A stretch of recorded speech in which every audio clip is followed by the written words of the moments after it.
You can support this show at patreon.com/ASA podcasting. Naked shenanigans. The wasteland is a post-apocalyptic mess as the sole survivor wanders out about to see the rest. Nuclear explosion sending out the gamma rays from deep within the core, gross atomic waste.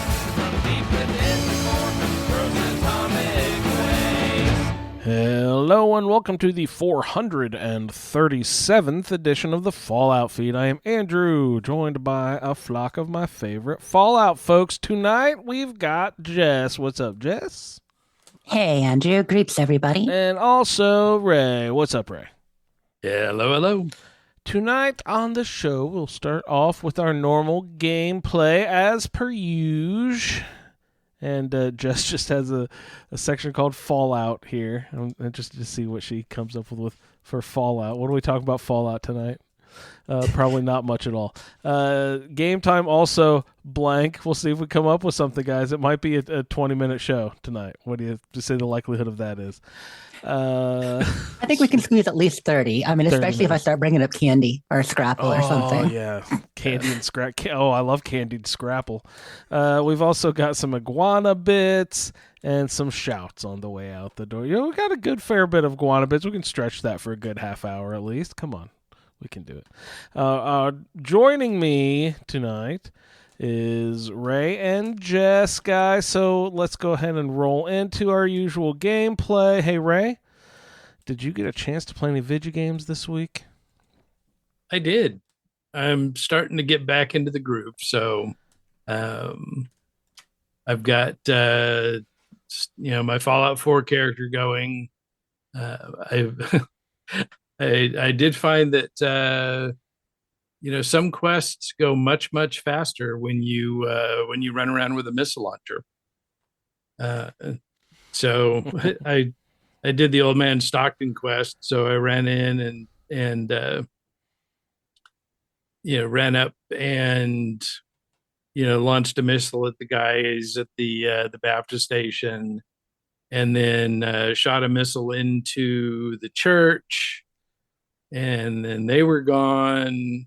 I thankfully High Rise and the Synth are essential characters, and so when we were running down the alley to where all the raiders and the super mutants are, I'm just firing missiles everywhere. Everybody's going down. That's fantastic. That's a very new strategy. I mean, did you tick them off? Were they mad at you or they didn't even care? No, they didn't care.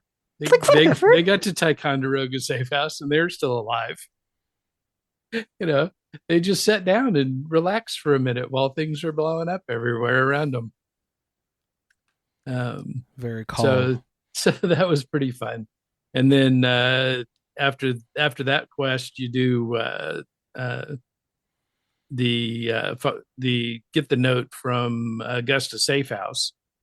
So the Kendall Hospital, and that's where you have the layers of raiders, and then the Deathclaw down in the bottom, and so there's certain places where you just open the door and shoot a couple of missiles in, and all of a sudden everybody's all the red dots disappear. And, down you go to the next level, and, it just keeps going. And then I very carefully sneaking along, drop down into where the Deathclaw is and sneak in there and, boom, boom, fire a couple of missiles and he's dead. Like, oh, well, okay. Guess I didn't have to try so hard with that. Would you have rather died a few times on the way down? No, I've gotten pretty good at shooting through larger spaces now. You're not clipping doorways and not trying to thread the needle on any shots. The back of your followers or anything. My what? Yeah, exactly. Snipers don't bring followers. So That's been really fun. I'm kind of hooked on missiles at this point. I haven't even bothered Hooked to on bust out missiles the work for minigun. me. So Can't believe there are two of you now. My goodness. Uh, so that was a majority of my Fallout 4 play, and then I did uh, finally complete the Stones of Baron Zaya. So I got the crown for Skyrim. We did a show on Monday, so that was a lot of fun. And No Man's Sky, I'm still grinding away at the main quest line, trying to get my character to the autophage, the new race of aliens in No Man's Sky. So that's been roll along. That's fun. How do they introduce that to a game that's been sort of existing all this time? Where were they this whole time? They're invisible. I Until you I hate learn that. I have to be honest, I hate that. So you have to learn how to summon them, and then you can get to be where you see where they're at. It's like Starborn. Yeah. And in Starfield, I've been running with my modded character, and things are going surprisingly well. It's definitely running smooth. I haven't had any issues. Nothing weird that didn't already happen in unmodded games. So I did have a situation where mostly what I do with this character is just take over ships. And so I had taken over a spacer hyena, and then shortly after that, I took over a big Crimson Fleet ship. And when I was inside that ship, I got stuck. So I was stuck to a ladder, and I couldn't move. I couldn't get out of it. I could see through my arms, so they were hollow. And trying to reload, I couldn't get it to go away. Finally, I went back to a previous save on the hyena, and when I got there, the Crimson Fleet ship was stuck to me. So it was sticking out of the middle of this spacer ship. I'm like, well, crap. I'm rubber, you're glue. And so, I kept, I would reload the game, and no matter what I did, I had this ship stuck to me. When I would land on the ground, it would go away. But anytime I was in space, the ship was sticking out of the middle of my ship. That is horribly odd. That's really funny. Yeah. So I started doing some research and discovered that, that it was something, that required a little creative console commanding. And so, because I have the ability to do that, and I don't have to worry about the game scolding me that I'm gonna, throwing away my my fantastic game precious achievements. I went in and you go into console command, click on the ship, type disable, exit console command, it disappears and never to be seen again.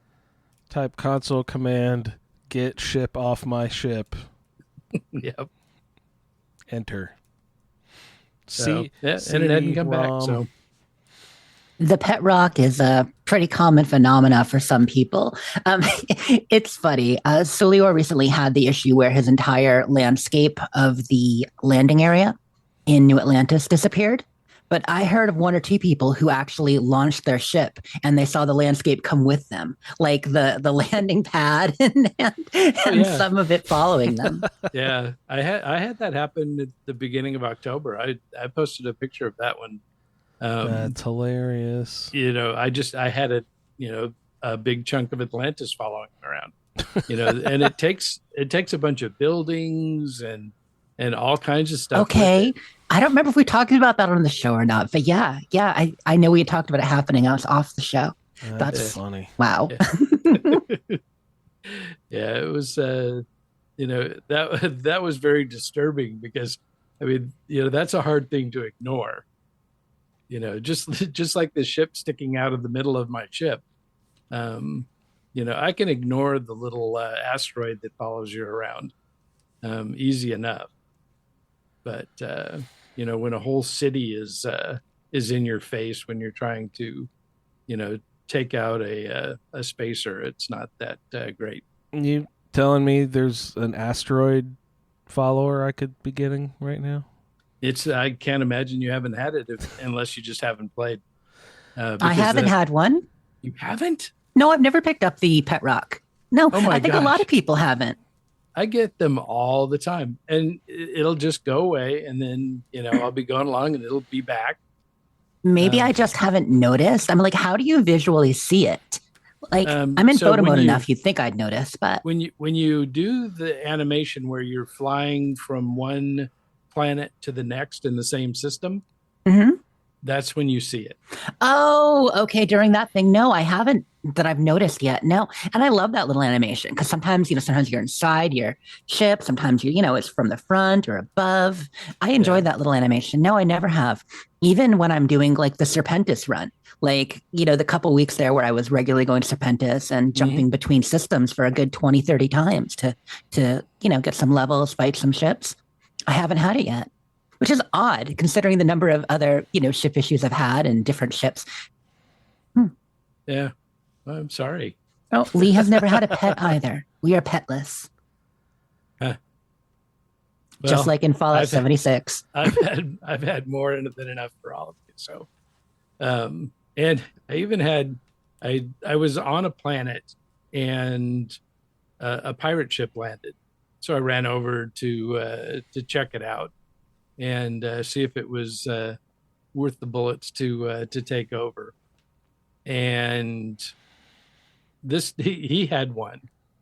So the ship was landed on the ground, but hovering above it in the position, that the pet rock usually assumes, was this little asteroid just kind of hanging out, just right above the ship. He brought it down to the surface.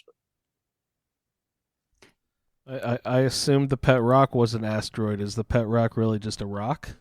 No, it's an asteroid. Oh, okay. It's Yeah, all 'cause the rage. Everybody getting them now. NPCs, United Colonies, sysdef ships in there. That would be. I could just picture them coming along behind House Faroon. Yeah. I believe. So yeah, that's been fun. But it's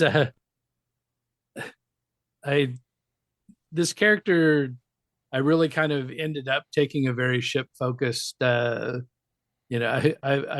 recently started doing a lot more ground missions because I'm trying to level up the rifleman skill, and it just doesn't happen fast enough when you're only fighting on ships. But I don't really have my plan was just I wanted to get scanning up because scanning not only helps you scan planets, which is how you level it, but it also gives you details about the ships that are fighting you in space. So it makes it easier to pick out which one is the ship that you want to take over when you've got 3 ships coming after you. It's not always the highest ranked ship or the highest level ship that is the best ship.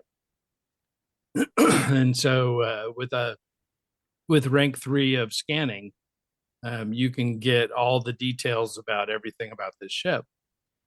And so in order to get there, I didn't want to do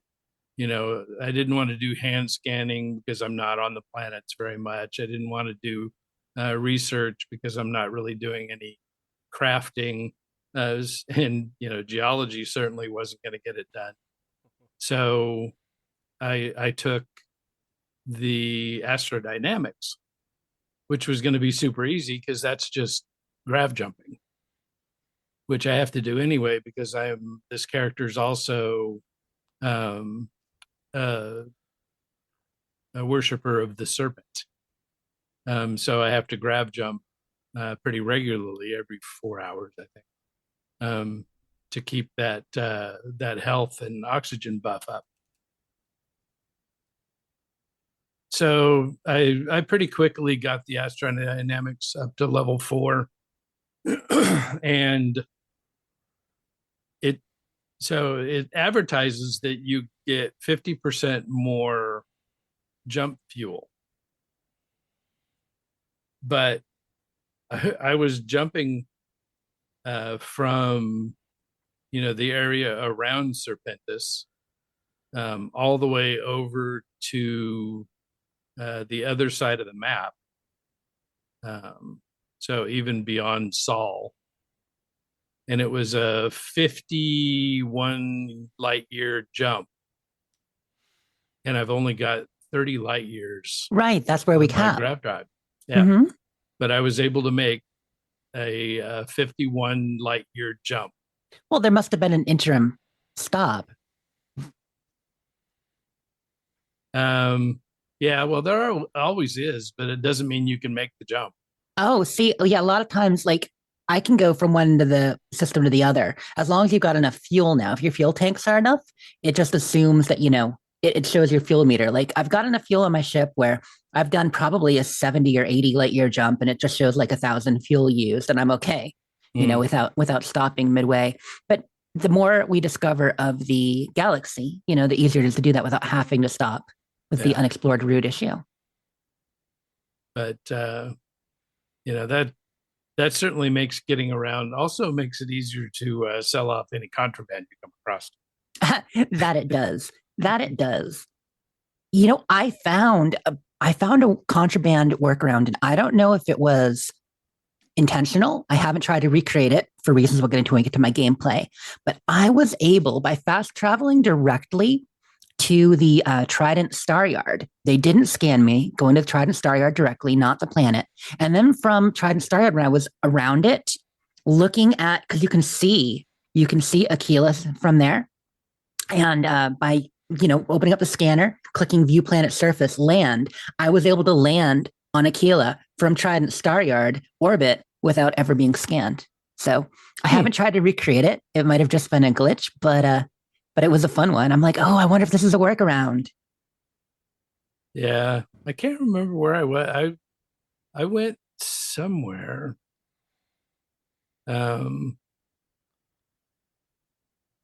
Yeah, I think it let me go to a planet on one of the in one of the systems that didn't have the patrol around it, and then was able to go down to the planet surface from there.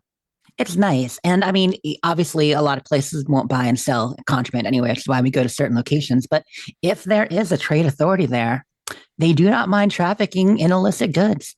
Yep. You got stuff to sell, they want to buy. Yep. Oh, yeah, definitely good for all your stolen stuff too. When you're flipping chips, you do end up with a lot of stolen, board games. We've got some backup from Ken Pohl in chat mentioning sometimes landed straight at a main port without going through scan phase 2, but couldn't repeat it on command. So yeah, it seems to be a bit random, but I'll see if I can figure out a way to repeat it, recreate what I did. Yes. So the other thing I've got to try is putting contraband in the hold of one of the ships that you own, but not your home ship. because then when you sell that ship at the ship tech, Mhm. all that inventory goes into your home ship inventory, and then you're already on the ground and can just walk over to the trade authority and sell it. So I got to give that a try. Yeah, that's really nice when you can do that. When you have a lot of, so that's one of the things that I typically do is, so I'll go through a ship, once I've taken it over, collect all of the, the weapons and suits from, the bodies, and then shove those into the cargo hold. And then that way I don't have them on my person. I don't have to worry about the carry weight. Then when I sell that, everything from the ship gets transferred to your home ship inventory. And so that's an easy way of not running around over encumbered all the time. Is just, shove stuff in the cargo hold of a ship that you're going to then turn around and sell later. Yeah, that is a good idea. I hadn't thought about doing that.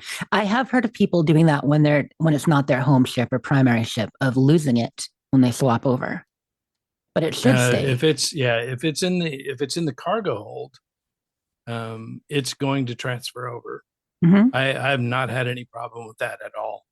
I haven't either yet. I usually, and I mean, that is the quickest way to loot a ship too, that you've taken over by, half wiping everybody out. You don't have to loot all their bodies, because that should also transfer their cargo hold.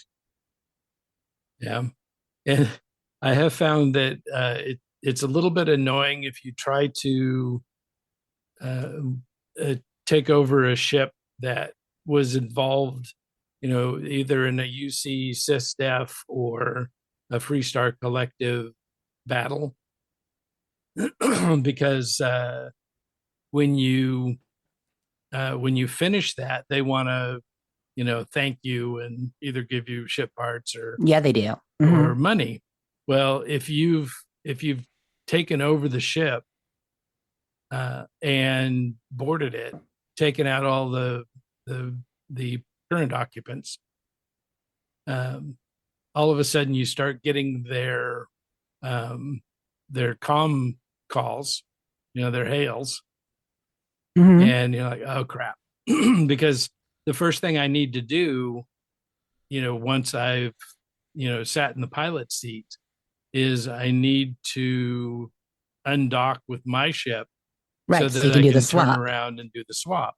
Yes. But as soon as you undock, you answer their hail instead of highlighting your ship.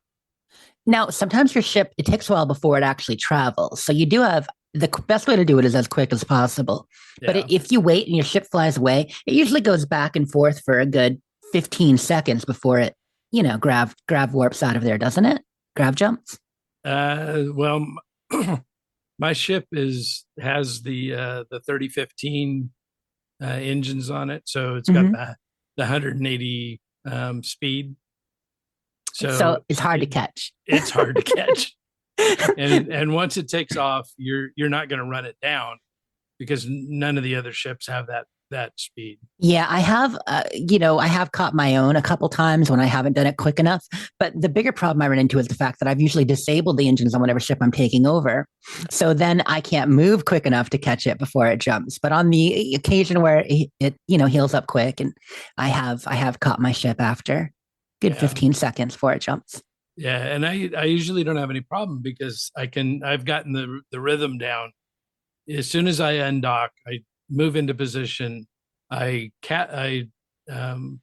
click on my ship to get it to where I can dock with it, but then I go into the menu immediately, so that then I can go ahead and make that ship my home ship, then pay the registration fee for it, then exit out of the menu, and then immediately dock with my actual ship. And so that works really, really well, except in that situation where you get the hail. I do wish you didn't have to do that though. I mean, we've come up with these tricks on how to claim a ship, on a planet, traveling back to where your ship was, and you can get back. You don't need to take off. You can make the new ship you've captured your home ship, travel back to the landing area where you landed your ship, and whoa, it's still there. You get on it, you make it, and then you switch back. Same in space. But the fact that you're transferring your cargo over and then back and forth, the fact you're transferring your NPCs over and then back and forth, and Cora, I mean, you don't want to make Cora have to come all the way over to talk about books before she goes back to her own ship to talk about books. Like, I just wish we didn't have to do that. Yeah. I feel like it gives a bigger opportunity for errors as well. You know what I mean? Something going wrong. For sure. I did have a funny situation. I think it was a Crimson Fleet ship that I was trying to take over, and it was the third ship.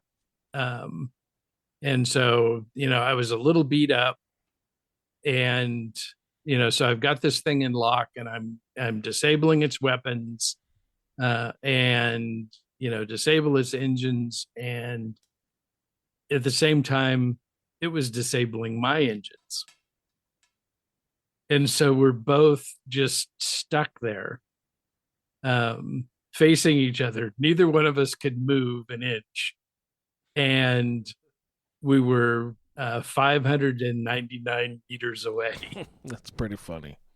And so I was so close to, if I was just a little bit closer, I could have docked with him. But because we were both dead in the water, we're just standing there in a standoff. So I finally had to relent and just blow it up, because he had taken out my engines, but he hadn't taken out my guns. He was just trying to prevent himself from being pirated, right? Yeah. Good pirate move, but ultimately it didn't do him any good. You blew him up anyhow. But it was so frustrating. I waited there for so long, hoping my engines would come back online. But nothing was repairing while I had him locked in target lock. So I was just paging back and forth between his different systems, making sure that none of his guns came back online. And then finally, once I realized that my engines were not going to come back online until I released him, I just blew him up. That poor ship. Yeah, well.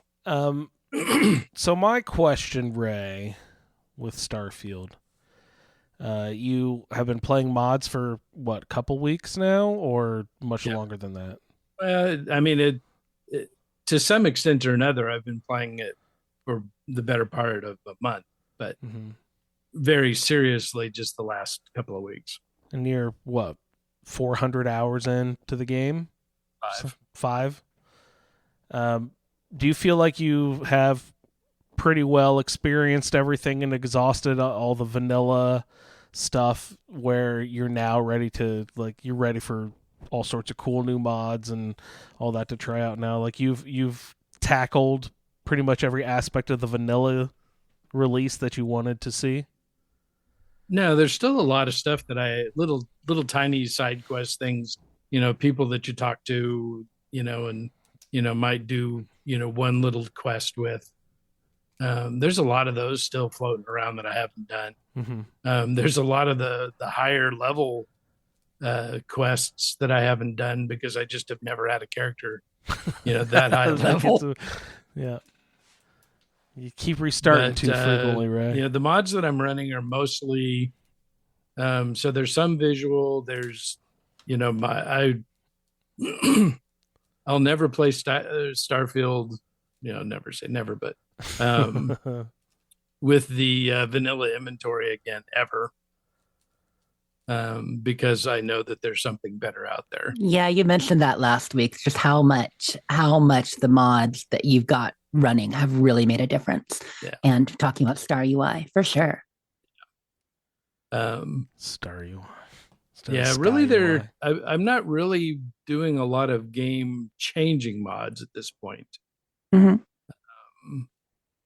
My moddiest mods are, the one that ensures that all boss chests have legendary items in it, and the mod that lets me craft bullets. So that's probably the cheatiest mod I have. I have a base on Lantana. Is it Lantana 7 maybe? That sounds made up. That where it's got copper and lead, and so those are the main things I need to make, bullets is copper and lead. And so I make bullets. I've got, thousands and thousands of rounds for whatever ballistic weapons I want to use.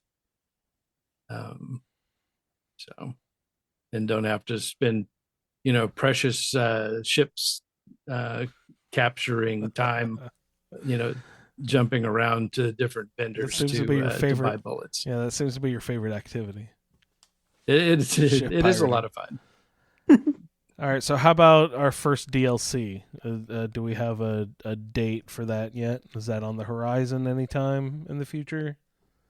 Oh, goodness, no. No. Shattered Space is supposed to be the first DLC. Now, when we all bought, the deluxe edition, the early access edition, we got access to Shattered Space too when it releases, and they said our first DLC is Shattered Space. But as we know, they are doing, some updates between now and then. So far, it's just been technical updates. One thing I found interesting is the fact that so far, all we've gotten are a couple of small quality of life bug fixes and more technical things even than quality of life. Stuff like talking about adding DLSS support or widescreen support, stuff like that has come and will be coming. So are we going to get a smaller story content or, what about okay. I know you just asked a simple question about the DLC Shattered Space. No, we don't have a date for it. It'll probably be the first, I would think the first quarter of 2024. But I'm just wondering if they're going to launch maybe a Creation Club Marketplace or the mod support or, some cool outpost and ship packs before then. And now they've seen how popular shipbuilding is. Yeah, it's the new camp building, man. It's a pretty hip new thing. Definitely a lot of fun. I've been playing around with that with this character too. Just kind of as a way to make my ships good enough to be able to take out the higher end ships. Is Starfield a harder now? I mean, obviously this is silly to someone who has over 18 characters, but is Starfield a harder game to jump and start a new character and just jump into doing something in the story than Skyrim or Fallout?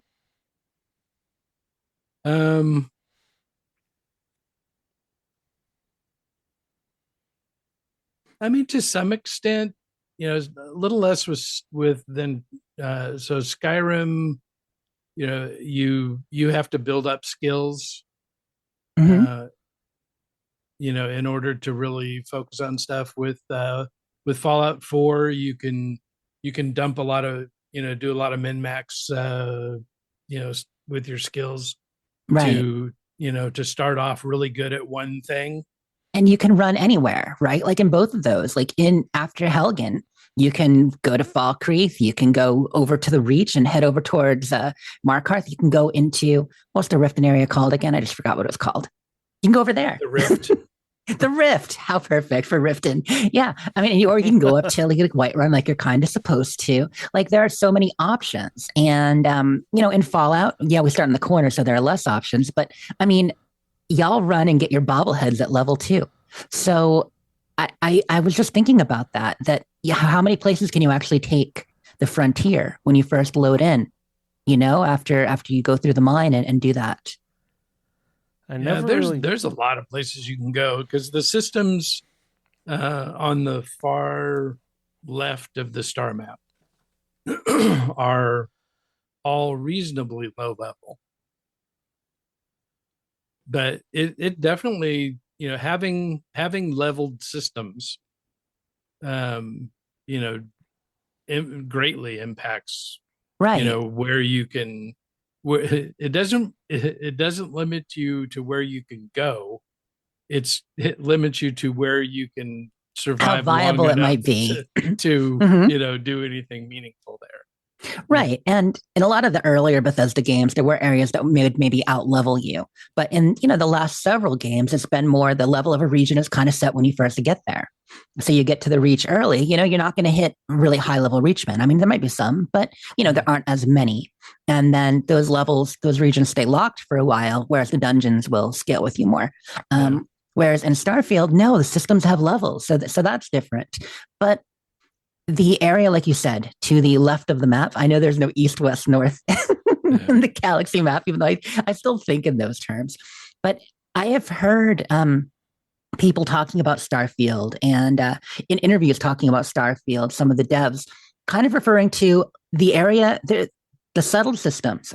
We kind of consider the whole thing the settled systems, but really they say it's like the 20 planets in like UC and Freestar space. Like in that area, those 20 planets, like a few, or not 20 planets, 20 systems, like more under their control. I know there's only 3 under direct control each, plus, a few others that are outposts and somewhat settled, but that they really tried to set the majority of quests and story and all that in like just 20 systems.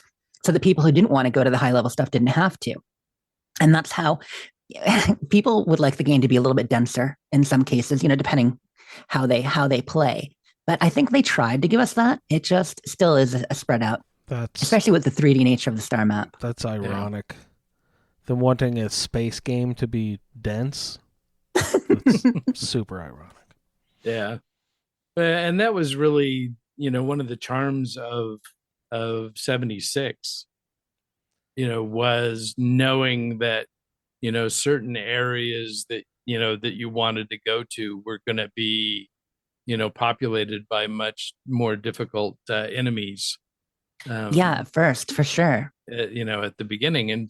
But when they flipped that around, it was, yeah,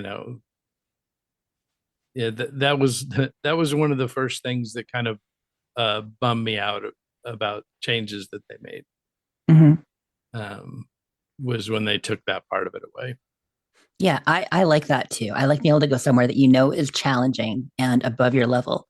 And so we can do that in Starfield, which is cool. But just at the start, I could see it being more difficult. But it makes sense that there is maybe more opportunities for travel than I was thinking of, especially if you want to engage with the procedural content. Yeah.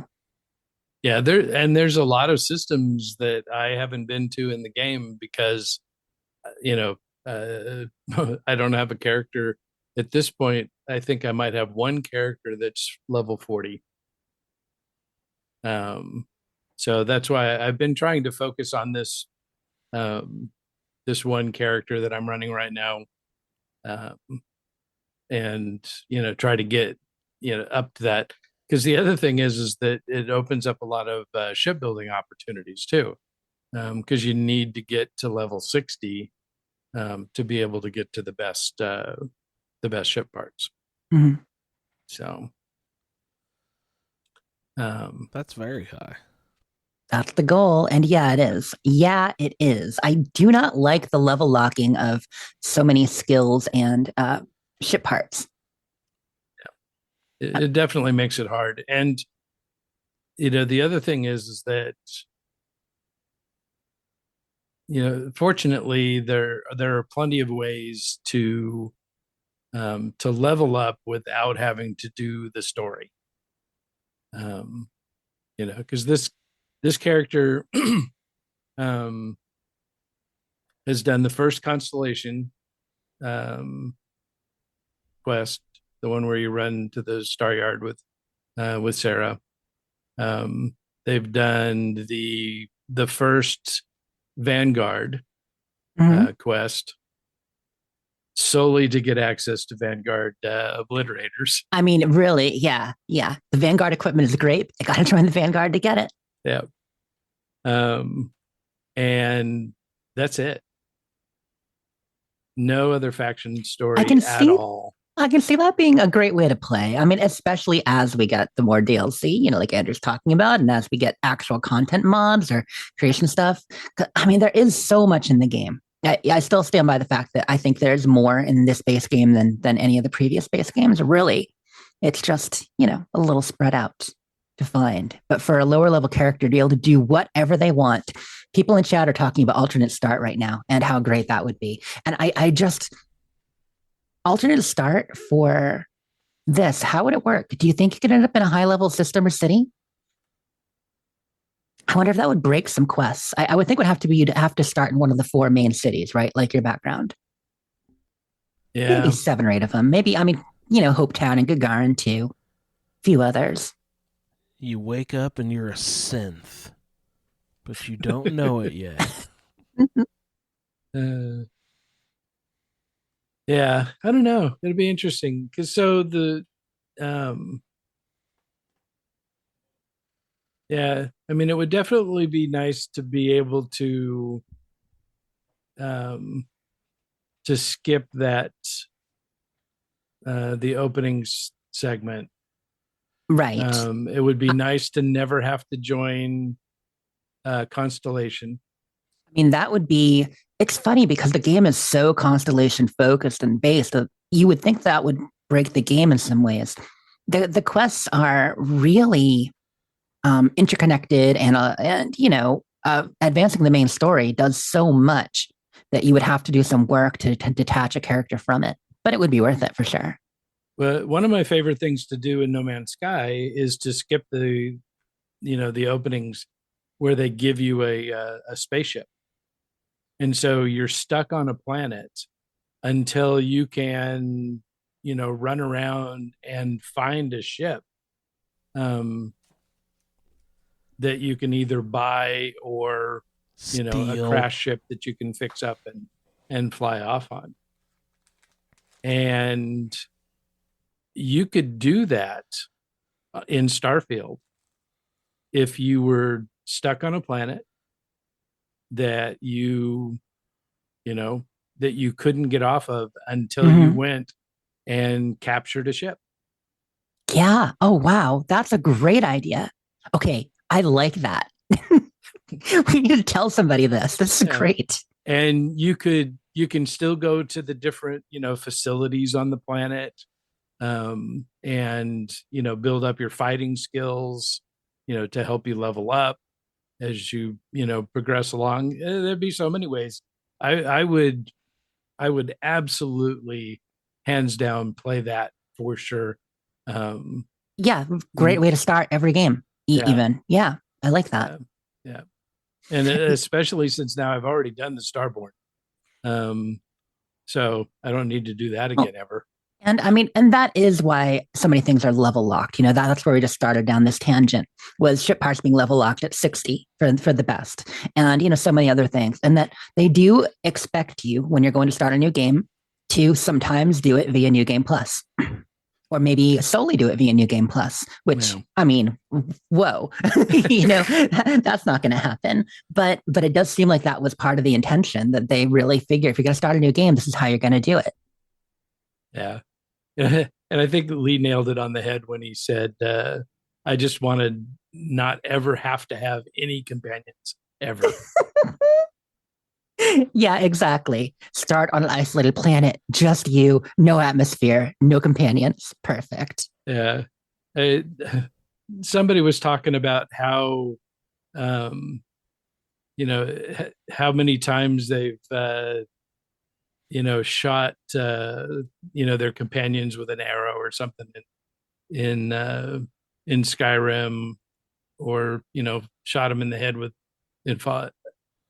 Sarah Morgan has, in all my different characters, has probably taken no less than 10,000 blasts to the head, because she inevitably, I'm hiding behind cover, I've got a shot lined up, I pull the trigger just as she walks in front of me, and boom, she's down on her knees.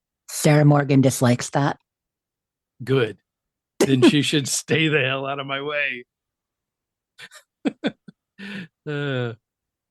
So I was trying to think about, other games that have companions, and I thought about Cyberpunk. So there's a few times in Cyberpunk where you have somebody with you, and anytime that happens, they are always so far away from you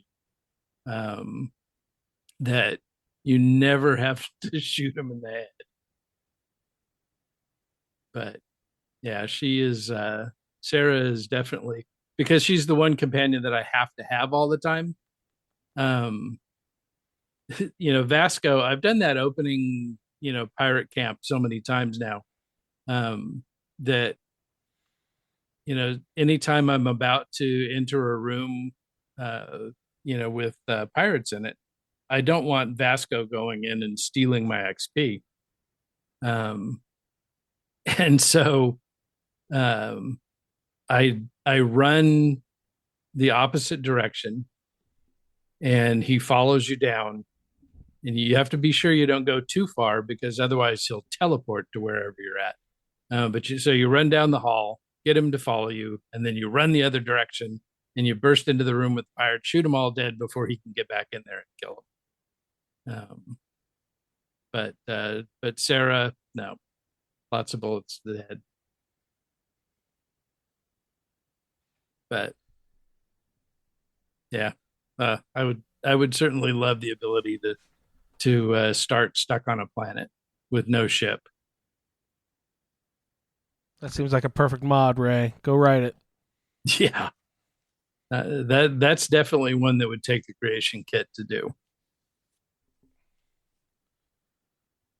So, just kind of a mod update. So, Vortex has a way now of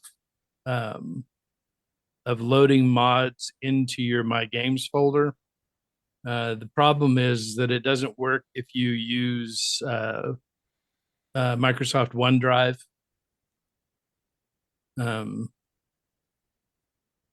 But the tools are slowly but surely coming online to be able to better mod. But it won't really ever get all the way there until we get the creation kit. What's the time frame on that? Coming soon. Yeah. Q1 2024, probably. So summer 2025. Got it.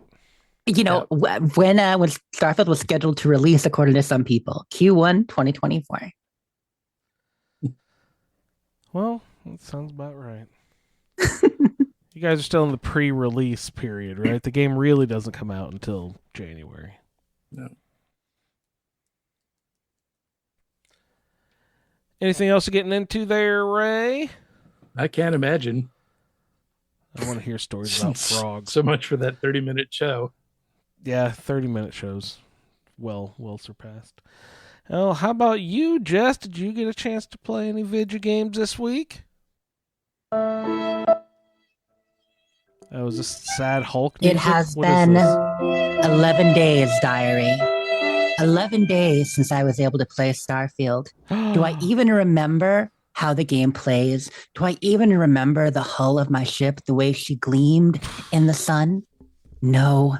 All these things fade like tears in the rain, or whatever he said in Blade Runner. That was really awesome. I don't quite remember. Yeah, so I haven't played Starfield at all in the last week. And as I mentioned last show, I hadn't played since that Monday. So 11 days, no Starfield. Are you going through withdrawals? You got the shakes real bad? Wait. How are you acclimating to the gravity? You feel okay? It weighs heavy on my heart and my feet.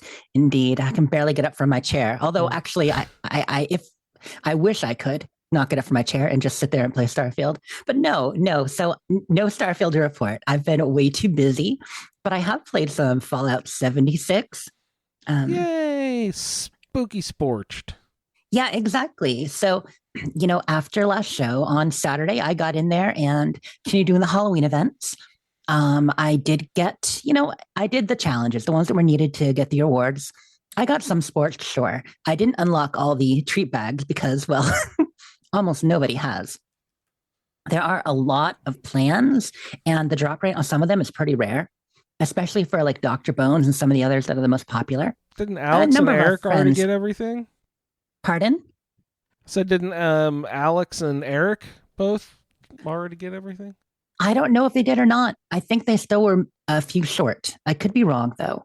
But it was people going through hundreds of bags and being like, yeah, I still have some outstanding. But most people have gotten who are really doing the grind, like our friend Lauren's Different Modus Files or Cherry or whatever. Like last time I saw their list, the people who are really grinding, they only have like 2 or 3 to go at most. Sweet. Mm-hmm. Can you still do, I haven't checked, can you still do the thing where you go pull the ultrasight nodes near the Scorch Beast? We haven't been able to do that in a while. No. I wish they hadn't turned that off, but it is what it is. But yeah, so I got in and I did do the stuff to finish the challenges. So I got, my cute little Halloween suit. I got my Mothman nest. I got a few of the assorted plans. Actually, confession, I haven't even opened all my spooky treat bags. I probably have like 10 on me I haven't even opened. Nice. I opened a mole miner pail from who knows when, but then I saw that's going on now too, isn't it? Pardon? Are they doing both the mole miner pails? Oh, yeah, that was 2 weeks ago, right? Oh, okay. I think we had our last treasure hunter mole miners around the 23rd, so 2 weeks ago. I had no idea when that was. They do it so often now. It's like, oh, every third weekend, yay, mole miners are back. Yeah, no, that was back when I was still playing Starfield in the before times. I can't complain, though. So I've just been quite busy. And yeah, in Fallout 76, I did Sporched, and it was fun. It was a great opportunity to run around, to see friends, wave at them, do a few events. In the whole camp hopping to get candy thing, because you have to not just, have people stop by your bowl, hit your bowl, but you had to have people, have their candy bowls out and manage to find them. Which, the music, first of all, oh my God, that music is still in my head again. But it can be a little hard to triangulate. Like it's kind of, like closer, warmer, colder, warmer. Eventually you find it. But there was one I was at where they put it in the middle of a maze. And of course, people who are in a hurry, they're like, oh my, and they just get mad and they leave. Well, your girl Jess was excited because I found a maze. I got to do a maze. So yeah, I went to this really fun Mothman maze. And it was a good time. And I managed to find the candy in the middle. And then this guy, he had a vendor in there too, in the middle. And it had some really fat loot in it, like the fattest of loot. And you would figure he probably has extra good stuff that people don't buy because they can't get to it in the middle of the maze, because he had some really good rare plans. They were pricey, but they weren't too pricey. Well, I started indulging because, I was around max caps. There's around 40,000. So I'm buying this. I'm buying that. I'm like, oh my gosh, I don't have this. By the 4th or 5th item, I realized some of them were, around 4,000 caps, 5,000 caps. Oops. And I'm like, I'm just buying. I'm like, I'm going to max cap this guy, but I couldn't stop. I'm like, oh, I want this. I want that. Well, find my 6th item. Bam, I'm floating in the air and then fall to the ground. No. Maze gone. I pulled up to message and I started typing, I'm sorry, I've max capped you. I didn't even realize. And while I'm typing, I get a message like, sorry, I had to go max caps. So yeah, I've never really done that to anybody before, but let me tell you, this guy's vendor has some good stuff. And so if I max capped you out there and you had a Mothman maze, apologies for that. But I probably spent like 18 to 20,000 caps. Like it wasn't that much. Shopping spree. Holy fuck. That's great. They had some really good stuff. Very, very psyched. So Must have. That was fun. But the reason why I haven't played Starfield and why outside of just doing the event grind and stuff like that is because I'm still working on the Fallout 5th anniversary parade coming up. It is now, the 14th is now only 11 days away. Crunch time. So, yeah, we're doing the parade and floats and I'm doing a lot of video for it and various things. Had a couple more to record on Saturday, and after the show. So I thought I was all done after that, and just would get to start editing. So I edited all day Sunday. Yeah, a lot of Sunday. And then whenever I wasn't working, Monday, Tuesday, Wednesday, like every night I've been back in the salt mines editing for 3 or 4 hours because I'm a little perfectionist. And your girl, we're trying to keep the floats to around, 5 minutes a piece for the parade. But you guys know I like to talk. I don't know if you ever noticed. I can talk a lot. And do you? Yeah. And I especially like to talk about camps and ask people questions about their camps and have them talk to me. This is the thing that I love. So most of my segments were 10 to 12 minutes when they were done at least, and I had to cut them down by more than half. So every parade float has been about 2 hours of editing, but we're getting through it. Whoa. It's been fun. So yeah, but it's coming together wonderfully. I'm really, really excited about it. Ken from the Chad podcast, who's organized the whole thing, has gotten some fantastic extras. There's even more music than I expected coming in. We've gotten a lot of people submitting video clips. We've got some voice actors and surprises, and it's going to be a fantastic celebration. So again, that's during the day, November 14th from 3 to 6 p.m. Eastern on the Bethesda channel. And yeah, I think altogether for the parade stuff, floats, I'm doing at least 90 minutes of the show, but that's what it's about. It's about a parade. So again, it's going to be fun. And I'll be done. What did you say, Andrew? I just said sweet. Yeah, it's been a really good time. People have built some awesome floats, and it's actually been really rewarding because not only is it, I joke about the work of editing, but not only is it fun to see the camps, but just getting to see all these people in game. Some I haven't seen forever, meeting new people because you go to someone who's a camp builder, but they bring a few of their friends to be on the float. So you get to have a conversation with them about the game. And it's been really rewarding hearing all these perspectives on what people enjoy about Fallout 76, some of their favorite memories of the last couple of years, things you wouldn't expect to hear too. So it's been really, really fun. And, I said I thought I was in recording floats. I actually got one last night too after work. Like, oh, here's someone else has one done that was on PC. So yeah, I've recorded on all 3 systems for this too, but it's good. Goodness, all over the place.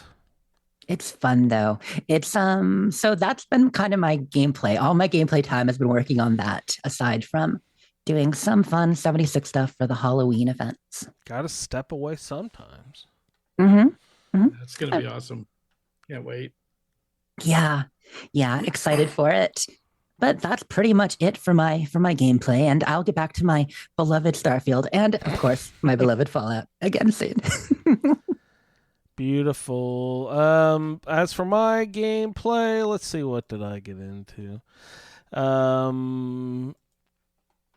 I was playing some Fallout 76 this week, sort of hopping back in to do some Scorched, just see if I could get any cool plans or anything.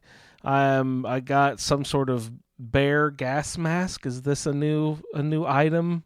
I was unfamiliar with the bear gas mask before, so I found that in something, a bag, probably one of those Scorched bags. So I've done the loop, a few times. Last week, after promising myself, oh, you're gonna lock it down and do the 3-day thing and get all the 3 challenges 3 days in a row and finish up. I missed that last week, but I did do it this week. I just completed it today. So what did I win? I didn't even go back in and look and see what the reward for that was. Is it the blue skeleton suit thing you were talking about? Yeah, okay, the gray blue skeleton suit and the Mothman nest for getting all your Halloween challenges done. Right. Okay. Well, did you have to do all 6 of them, or just do 3 of them? And no, just 3 one week. You don't have to do. Unless I'm missing something. No, I think it was only only had to get at least one of the 2 weeks. They did simplify it a bit, back from originally like 5 times 2 weeks in a row, right, yeah. Down to 3 2 weeks in a row, and now it's 3 just 1 week. Back when we played that game like it was our job. Yes, we had to. I mean, and we still do, regardless of scorecation sometimes. Yeah. So did my loop, got my Scorched bags. Opened up some mole miner pails too. Hey, when I was opening up my Scorched bags, I Mhm. pulled out my alien blaster because I was like, oh, I need some alien blaster rounds.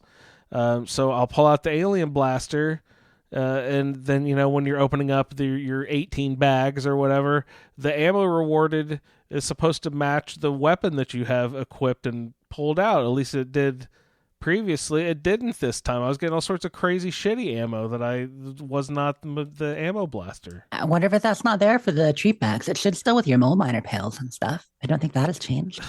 I didn't notice the mole miner pails working either. And then the weapon was completely empty when I pulled it out, and I wonder if that had anything to do. I don't know why it would though. That's so. I wouldn't weird. think so. No, I wouldn't think so. No. Yeah. So 76. Part of the Halloween challenges right now is to go around and do trick or treating. So I was kind of thinking about the whole philosophy of how they're doing this backward.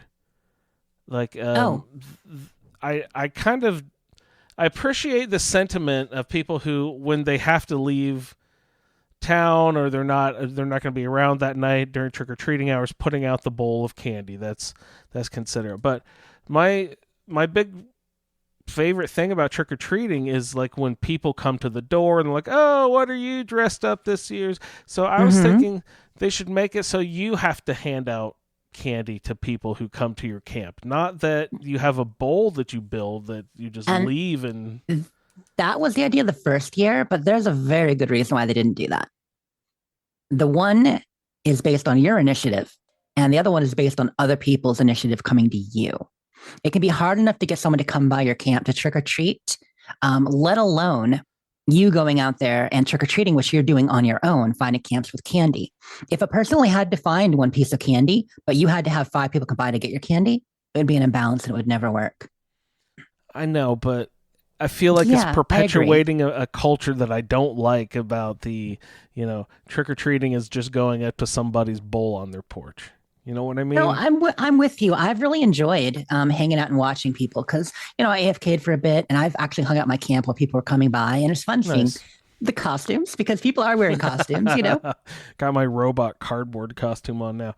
And another thing I was thinking about with, trick-or-treating in our modern day society, with not in a nuclear post-apocalyptic wasteland, we have these nice streets set up on a grid pattern where you can just systematically go through a neighborhood and hit max doors for max candy time with the least amount of effort present. Now, when we go trick-or-treating in the wasteland to all these different camps, people's doors are not oriented like all in the same position, facing the same way like they would in a modern neighborhood. So half the time I'm spending just trying to find their fucking front door where their front porch is with their little pointer, either death cutout or vampire cutout pointing to the bowl. Please, everyone, do that, or an arrow or something. But gee whiz, sometimes if the fast travel point is to land behind the house, I spend half my goddamn time figuring out which side of the house is the front of the house because it's not set up on, a nice residential street grid. I mean, that's, they should build better locations and watch their spawn points. Yeah. People just Some people don't enjoy hunting for the candy. It can be hard. It should be the most obvious goddamn thing in your camp right now. It's where that candy bowl is. Quit hiding it, people. Someone put it down in their goddamn basement. I was like, what are you doing? Yeah, that's why I had to laugh about the maze. Also, I did look up the specifics of the challenge and how it is double. So essentially, the way the costume was, it was split in 2, even though everybody got both. So if you complete the weekly give out candy reward, you get the skeleton suit. You complete the weekly trick or treat candy and get it yourself, you get the hood. And then if you get both of them, you get the Mothman nest. So really, by doing them all in 1 week, you get the Mothman nest. And it was the exact same for both weeks. So if you did it last week, you didn't need to do it this week. Okay. Exactly. Well, that's cool. I'm glad I got around to filling that out. But as a part of doing all that trick or treating, Nana was on, so I hopped over and did a little trick or treating at Nana's house. I was like, yo, Nana, can you come hit my bowl? And Nana came and gave, gave me. Hit your She bowl. didn't give me candy. She hit my bowl and went trick or treating. Helped me get the check this off the list for the day. And then I went to Nana's, go trick or treating down at her place, and she's got like her cool bobbing for apples wash tub sort of display thing set out. And I was like, oh, this is fun. I've heard people have fun with this. And then like I notice as I'm doing the bobbing for apple animation, if you swing the camera around, it looks like the clown who is standing right behind the bobbing for apples wash tub. It looks like you're giving him a really good time. And he's just waving his little hand and popping his top right off on his hat. So, after I was done blowing Nana's clown, played a little Fallout Shelter. And if you recall, I was having lots of trouble with the death claws and rad scorpions just sort of like shredding through entire rooms. Well, I had it set up so the strength training room was one of the very first rooms the like bad guys would head to if they made it past the entryway. And so I sort of rearranged stuff a little bit. I destroyed a couple of rooms, rebuilt a whole top floor. So instead of going in and down and then weaving into the actual guts of the vault, they now have to go all the way across the whole top floor, which is what I usually do in normal vaults. But this one I have set up in a that weird zigzag grid pattern. And so the death claws. And okay, this is getting crazy, but I built a storage room and I leveled it up, and then I built another storage room without leveling it up so that they were two separate storage rooms side by side, and put two people in each of the storage rooms in between that top level. So that's like gave me an extra 4 people that had to fight, and they would have to like stop and fight before they would get down into the place where the people are training. So I think I finally figured out how to keep the fucking death claws away from my people who were training, because it was just like every time they show up, at least 2 of them would die. And it was like it's already expensive time-wise to have to train these people from 0 all the way up to 10, and not 1, but 7 different categories. That's probably a couple weeks of time investment, and then to have those people almost done, and then a Deathclaw come and just swipe, and you're like, God damn it. But I think I still have to worry about the rad scorpions. Those guys are still sons of bitches, but I think I at least solved the Deathclaw problema. So can you decorate the room or anything? Can you put a sacrifice table in the middle of it? Yes. So that the people understand that, they're sacrificing themselves for the greater good. For the greater good of the vault. For the vault. That'll be our new catchphrase. Let's see, what else have I been doing? I think that kind of wraps up my gameplay. I've been doing lots of survival mode. Oh, I've been playing on the Xbox too, the shelter and survival mode, and that's a lot harder because you can't just tap and drag people all over the place. With the controller, it's a lot clunkier getting around. And like if you want to, say like you want to toss an endurance outfit onto someone before leveling them up on the phone, you can like sort of touch their feet to select them and then change their outfit to the endurance, and then you can level them up wearing the endurance outfit, which gives you a few more points of HP each time you level up. On the Xbox, you can't like pick the person without leveling them up, so you can't like if you had a +3 specials for babies, which is one of the awesome pets, you could not actually select the woman first to give her the pet. You'd have to think about doing that before logging off the previous time, so that when you come back and she's pregnant and ready to give birth, she would already have the pet that would give +3 specials.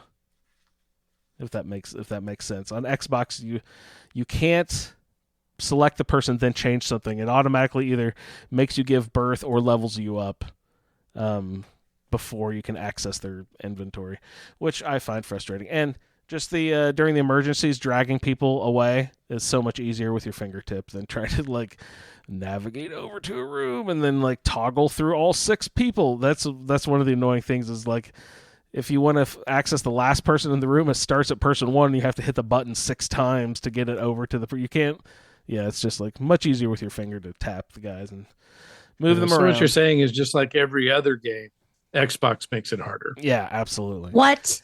And there's no on the phone. You get that nice little. Oh yes, I'll watch a 30-second advertisement for this benefit of some kind. You don't have that on Xbox. So like, I'm like, where are all my goddamn Nuka-Cola bottles? Where's all my weapons? Why don't I have anything? It's like, oh, I am spoiled rotten about watching these little commercials for a lunchbox or for a Mr. Handy or something. We've talked about how it really is. For Shelter, it's the best way to play. But that doesn't mean anything bad about the Xbox, just the way they program the game. Oh, it's tough on Xbox. It's meant for phone, you can tell. Being able to manually, like, just put your finger on somebody and drag them here and there, that's got to be so much more convenient. Way easier than toggling through and toggle. Same reason mouse and keyboard is better, according to some people, too, right? Because you got a lot more keys, a lot more things you can do. Yeah, that's what they say, right, Ray? Couchers for life. That was an old thing. You guys remember that whole couchers thing? Yeah. So that's my gameplay I've got this week. Oh, Jess, you did get some stuff here in the Fallout section of the show. What do we? Wait, we're supposed to talk some Fallout on this program? I am so sorry, y'all, but yeah, I came up with a couple of possible topics. You want to hit the first one? It could be a hard one. It could be a hard one. I just saw your game time title as well. That's hilarious.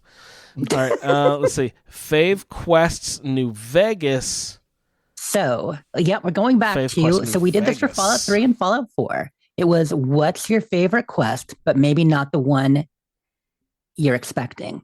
So you have to pick a favorite quest other than the most popular. So favorite New Vegas quest other than Come Fly With Me, the Ghoul quest, which is the majority of people's favorite quest. And I didn't know if anyone wanted to go first or I could try to come up with one because I haven't thought about it much either. I think all the Elvis guys are really cool. For the Kings. That kind of tickled my fancy a little bit the first time I played. I was like, this is pretty funny. These like Elvis impersonators have their own whole faction. Getting in good with them, doing stuff for the king. Yeah, that's a good quest line. And they had the dog too, right? Didn't you have to go to them to get Rex? Yeah, Rex. Yeah. Yep. Yeah, so that's probably why it stuck out to me. But yeah, I can't specifically say their quest, but they had you do some stuff. That's a good one. How about you, Ray? Can't remember the name of it. Isn't there one where you go get a violin from a vault and bring it to the old lady? That's in Fallout 3. Is it in 3? Okay. Yeah. I couldn't remember which one. That was always any of the ones that you do for the boomers, the ants in the in the ammunition factory. It wasn't worst quest, Ray. This is favorite quests. I love that one. It is fun. Sneaking. Actually, that is a good one. It's very dynamic. The ants are actually dangerous. It makes it enjoyable. Yeah. Boone's Quest. Oh, yeah. Absolutely. So brutal. Yeah. And, any of the quests that where you talk to the old guy, the crazy guy, what's his name? No Bark Noonan. Yep. Yeah. He's hilarious. He is great. He's great. Yeah, I get the Chupacabra quest. I didn't even think of that one. That's a good one. Well, there are way too many quests in New Vegas, which obviously never too many. So that's awesome. But I was trying to decide, like, if I was to do a side quest, I really like all the ones at the casino. So, beyond the beef for the Ultralux when dealing with the White Glove Society, actually going in there and, trying to find the sun, the different ways you can go, whether, you help convert them back to the ways of the cannibal or, or you lure them away and expose him. And Yeah. that whole thing is awesome. But I almost like the Omertas one better. I know we just did a New Vegas playthrough a little over a year ago. So, Roundtable, and we kind of went through it step by step. But there are some cool characters there. There are some neat things. And I like the way that it's interconnected. So you do, the main quest there. I don't remember what it's called, the one you're doing there for them to get them on your side. But you can get the Bye Bye Love quest at the same time, where you connect those people and you help those two escape. Like, I love the way those work together. So I think those would be my two choices. Wang Dang Atomic Tango. Yes, the Wang Great Dang Atomic title. Tango. Yep. Bullwhips and perfect. necrosis. That is a good one. Did someone in chat say that? No, that's just you. Yeah. That's a good one too. Yeah, there are so many great quests there. I love the whole quest line with the NCR at a few of the locations. The camp ones on the east side. It's pretty good.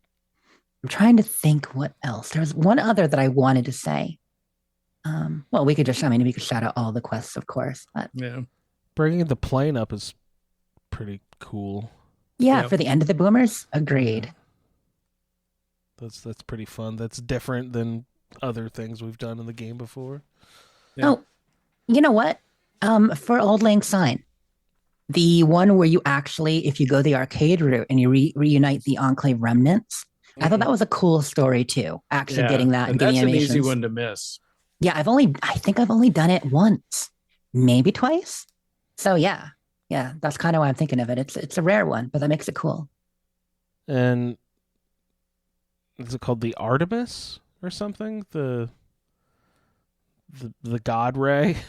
What is that From thing? Helios 1. Helios Archimedes. one. Archimedes. Archimedes. There you go. Yeah, With the Sea Finder. Yep. that stuff was fun. Did you take from the little kid running around Freeside? You gotta kill him. What was the DLC we played there? I had a lot of fun with that too. Yeah, so I that was enjoyed Honest that. Hearts. The Honest one that we Hearts. did when we kind of started to do a little bit of a New Vegas playthrough. We're like DLC playthrough. We're like, nah, we got other things. But yeah, Honest Hearts was good for sure. It's it's funny because a lot of people's least favorite in that it's a little bit more vanilla. But Joshua Graham is a very memorable character to people.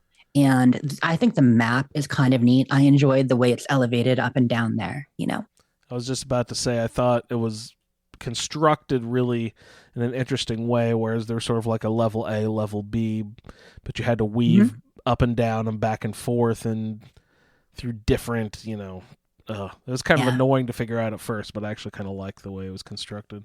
And if we're including DLC, almost everything in Old World Blues. Which have you ended up doing Old World Blues yet, Andrew? I don't think you have. Sorry, I was okay. just sneezing over here. No, I've never actually played that one. Yeah, that is. It's goofy as heck Yeah, and it is. really fun. Yeah, the one we did for Roundtable, what'd you say it was called? The That's Broken Honest Hearts. Hearts. Honest Hearts. Yeah, that's the only New Vegas DLC I think I've played. Yeah, and Dead Money is the one that you either love or hate or mostly dislike. Yeah, everybody hates that one, right? Not everybody. There are people who really enjoy it, and then maybe they're doing it just to be contrary. Yeah, it's contrarians. What's the one it's for- got some good rewards, but by what's- the time you actually get there and do it, I just like the fact it locks you into doing it for the next 7 to 10 hours once you start it. What's the Black Sheep DLC for 3 that everyone kind of hates? That's controversial because I feel like there are a lot of different choices. I would say it's probably Mothership Zeta, even though it hits some people's top lists, because I think it's universally agreed that Operation Anchorage, decent rewards, not too long. The Pit, I think most people really like. Obviously, Broken Steel, it does so much good, and you get a whole story with it. So much. And yeah, and most people like going to the swamp and fighting hillbillies. Hell yeah. So, right. Trying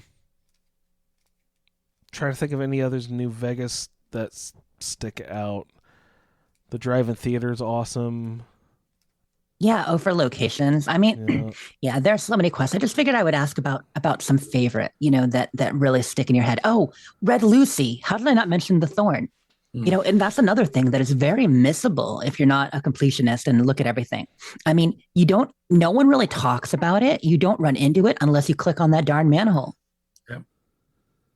Andrew's like, the Thorn? What's that? The Thorn, huh? But I mean, that's the thing. It's kind of hidden. And so it's, for people who don't know, the Thorn is kind of an arena quest line for New Vegas, where you go down to this area called the Thorn, and it's run by Red Lucy. And she sets up matches with, people versus creatures. Whoa. And the quest line is she wants you to help, supply things. And so, you start bringing her eggs for various creatures, you stock it up. And then, of course, you have the opportunity to also compete and defeat them. That's pretty sweet, actually. Yeah, it's really fun. And so they get harder and harder, and, the matches. And then if you complete them all, you get yourself, well, a really great shotgun and a sweet, sweet night of time with Red Lucy herself, Sweet if you're into lovin'. such things. Does she have you fetch a Deathclaw egg? Oh, yes, she does. Nice. In chat, not tell any tales, but Sullivan says, my character knows Red Lucy very well. Knows, So, yeah, we know what true horde he went with. knows her in the biblical sense. All right. Okay, so topic to least fave enemy. I don't know. I was just brainstorming topics. So, do you have, after this playthrough in survival mode with Fallout 4, okay, going through Fallout 4 like we just did, we spent the last 6 months there, and to a large extent, in survival mode, which enemy was your least favorite? Like, what did you hate the most to come up against? Where'd you die the most, Ray? I'd say Mirelurks. Yeah, because they just keep coming. And they do take a lot of hits. Yeah. Yeah, and it was really the hunters, because they've got that ranged attack, and with a melee character, trying to close range on hunters was tough. They can spit at you from far away too. Yeah. It might be silly, but I think I might have to go with rad scorpions. That's not Because silly at all. not only do they sneak up on you and hide, but if you get poisoned, it's bad news. It's really bad news. Anything Yeah. poison was really bad news this It game. was bad in survival mode. Plus, with rad scorpions, it makes me fight like a dummy. I'm like literally hopping backwards and punching down like a fighting fashion that no one would actually ever use. You know what I mean? It's like, oh, they're so annoying that they pop up from right underneath your feet, and you can like see that they're gonna come, and you just like, they're right there in front of your face and sitting there punching the ground. It's just so silly. Death claws will usually kill you, sure, but at least you knew how they were going to fight. And anglers were awful with their fire and stuff in Far Harbor, for yes. sure. But we only had to deal with them in Far Harbor. They are much tougher in Far Harbor than they are in 76, I think.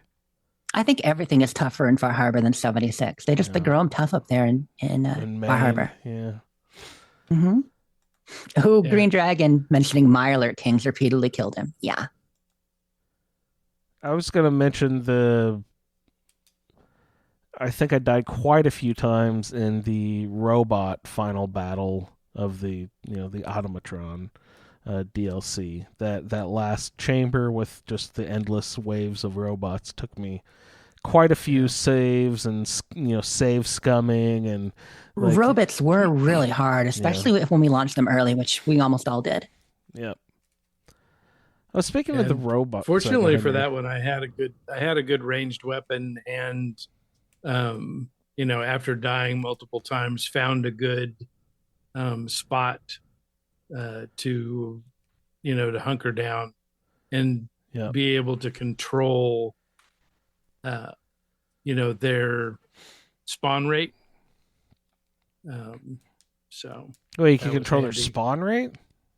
Yeah, because if you if you wait You probably mentioned this already. to kill the last one in the wave, Oh, that leave would it give you alive. time to Okay. recover Yeah. and reload and get ready for the next wave. Yep. That makes sense.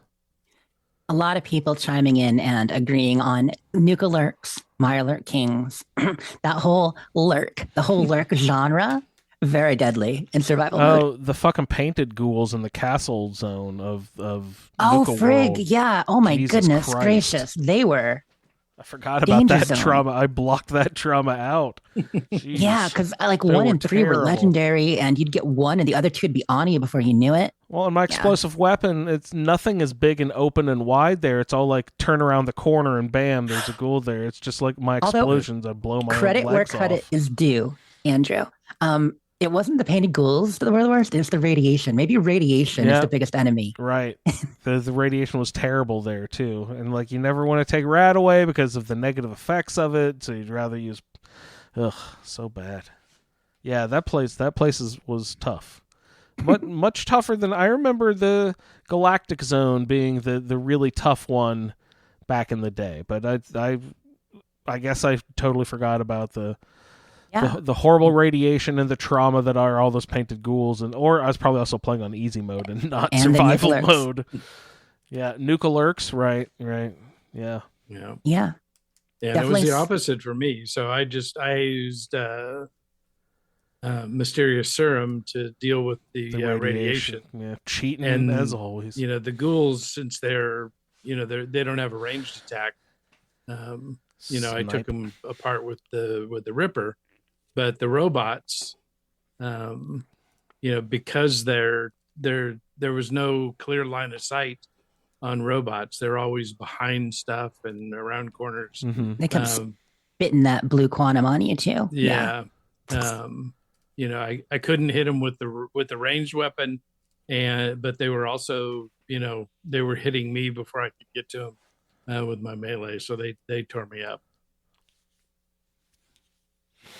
Memory lane. I didn't like the Ahab battle this time around because I kept trying to set up bottle cap mines for him to like roll into, but I kept killing myself over and over again trying to figure out the proximity of those because I had all of the demolition expert perks and all that too, so that makes the radius of the explosion twice as wide or whatever too. So I would be like pretty much half away across the room and the bottle cap mine would still blow me up. And it's like, God dang.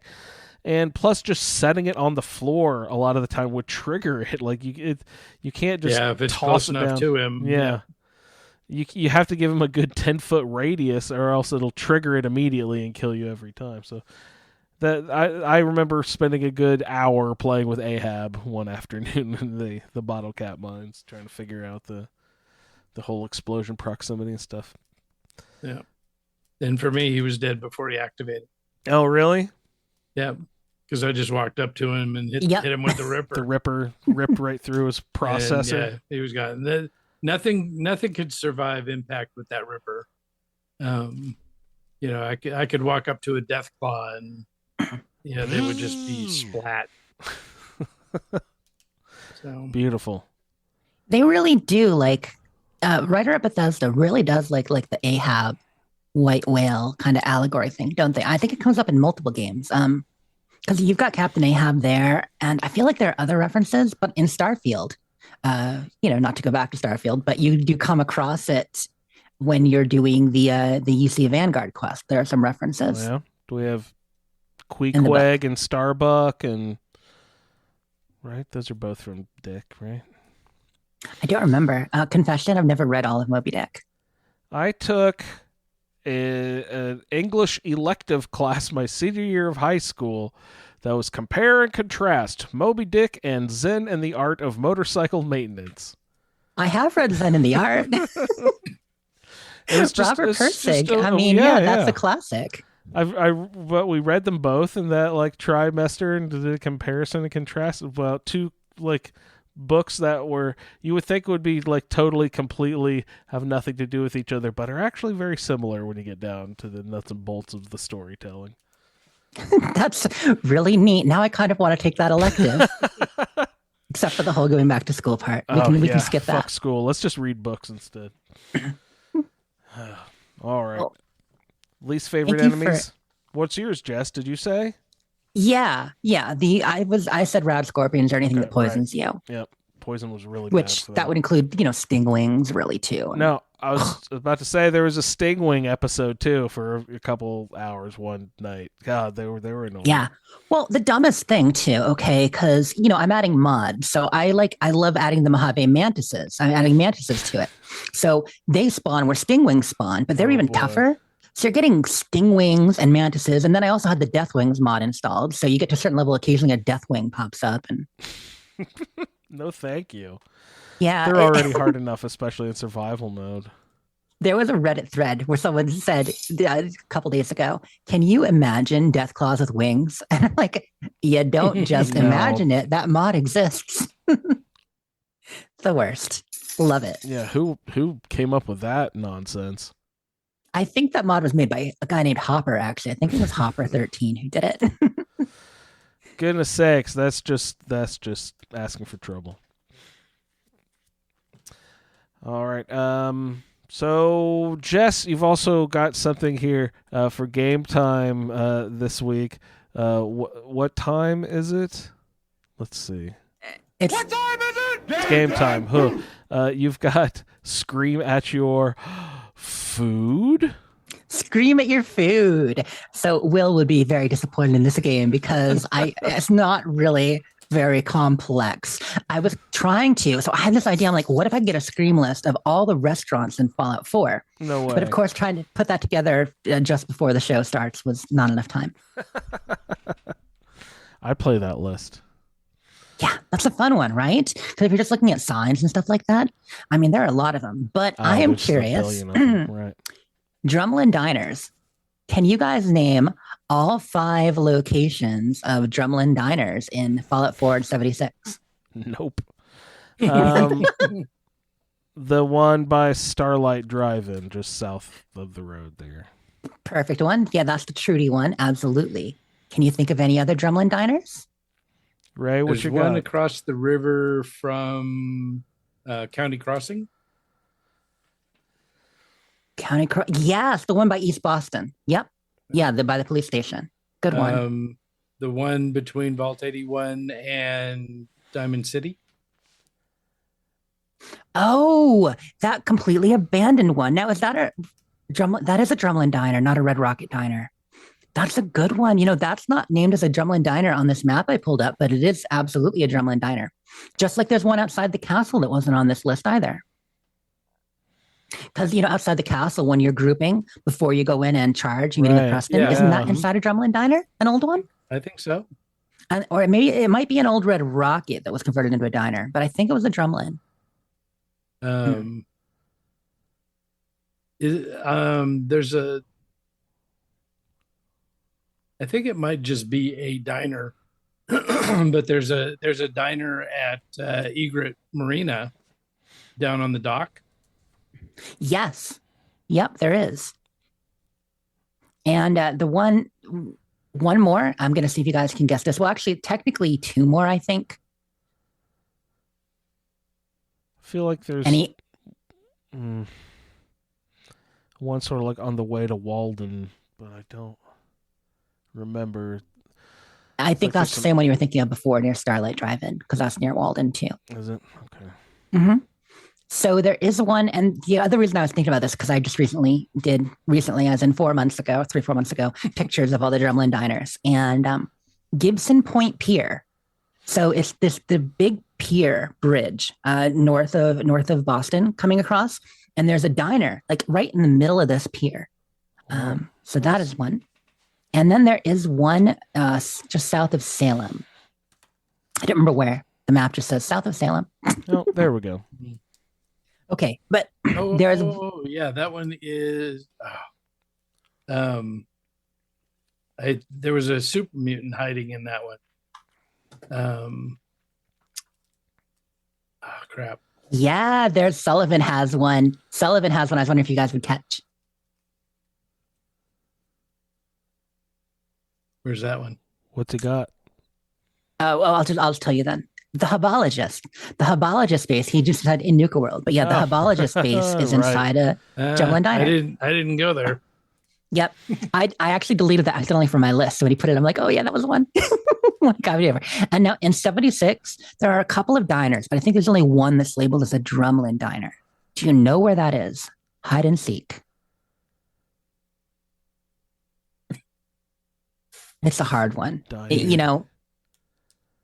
It's not the one down in Beckley, is it, where you meet that guy from the Werewolf Quest? Nope. That's cool that that's down there. There's a diner, but no. That's not okay.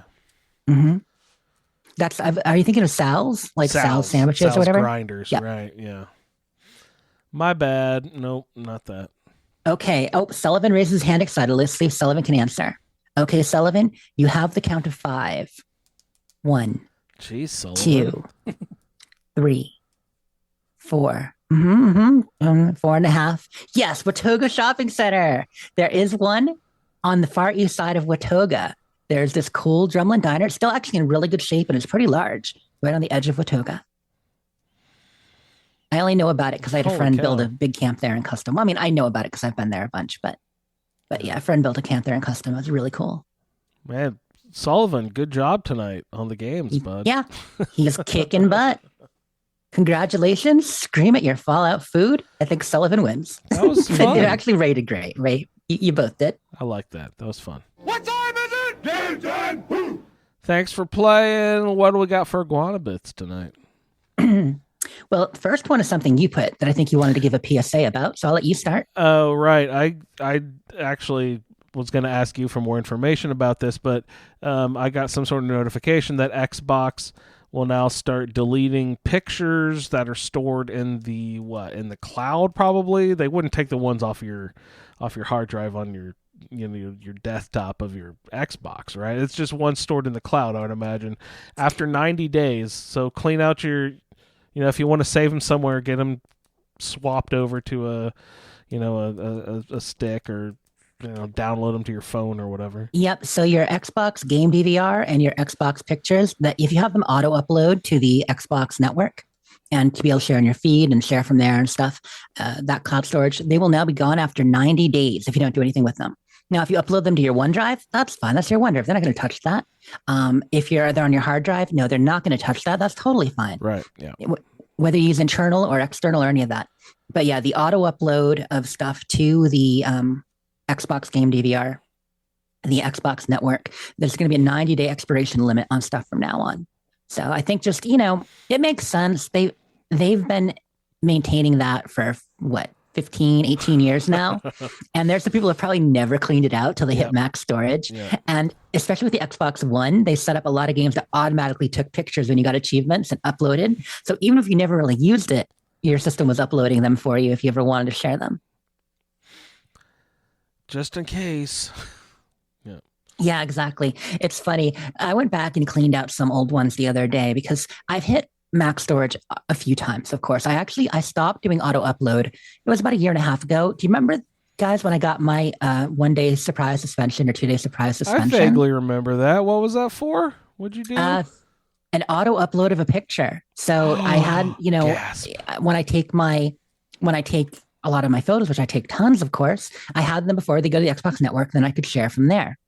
Well, I might have been doing one for Halloween that was spooky, that had the little Annabelle doll in a cook pot, and apparently that got reported. Cooking children was bad. Oh, how dare. It was just Hansel and Gretel, you guys. It wasn't meant to be bad. It's a children's story. Well, sort of, fairy tale. What about the teddy bear cooking show? How do we know they weren't cooking teddy bears up there at the teddy bear cooking show? Nobody reported it. I just find it amusing that the fact that all of our, naked shenanigans in the wasteland, the amount of times that people are photographed, just in their undies, never gets reported, but that is what we got. So yeah, that was funny. Anyway, I no longer auto upload, and, really, should you? Maybe not. There's really no need. You can easily transfer them from your drive. You can use the share to OneDrive feature. You can copy them over to USB stick. You can send them, share them other ways via text, all kinds of ways. But if you do like using the app, sending them to the Xbox network, then yeah, 90 days is all you have now. Meh, wasn't a big deal anyhow. I just thought I'd toss it out there. What is this Baldur's Gate stuff? Okay, so for those of us on Xbox who have been like, wow, Baldur's Gate sounds 3. Wow, it's all Will has played for like 2 months instead of Starfield. It must be pretty good. A lot of my friends talking Baldur's Gate 3. Well, it came out, of course, on PC beginning of August. Came out on PlayStation the same day as Starfield. But on Xbox, we've been waiting. Possible release date, just a rumor, hasn't been officially announced yet. But the rumor is December 6th. July 2025. No, wrong. So yeah, the rumor is December 6th from credible leaking sources. So we'll see. It makes sense. They've said twice that it would be by the end of the year. Ever since they decided they didn't need to implement the co-op, the on-screen co-op for the Xbox Series S, where they were having trouble getting that to work, they're like, okay, if we don't have to do that, we'll get the whole thing ported over and running on Xbox this year. So it made sense. I figured December. But I do plan on that being my holiday game. If I manage to ever play Starfield again, in addition to Fallout, I'll probably be playing Baldur's Gate. She took an 11-day break. If I manage ever. Oh, Faye. I'll tell you, during the course of the show, I decided that after we're done here, I am going to go and try to log into Starfield and not fall asleep. You're going to run and dive towards the Xbox. Have you gotten it on PC yet, Jess? No. Oh, wait. Gotten what on PC yet? Starfield, yeah. Yeah, no, I do have it installed on PC. You do? I tried doing the back and forth saves, and it worked fine. Switching, the same character, bringing the saves over. But I thought I would do it partly for pictures and stuff, but I just haven't done it as much as I planned. I think after the next update, when we get the DLSS for NVIDIA and all that, it'll run even better. I mean, I have it running well enough, but yeah, I just haven't felt the need.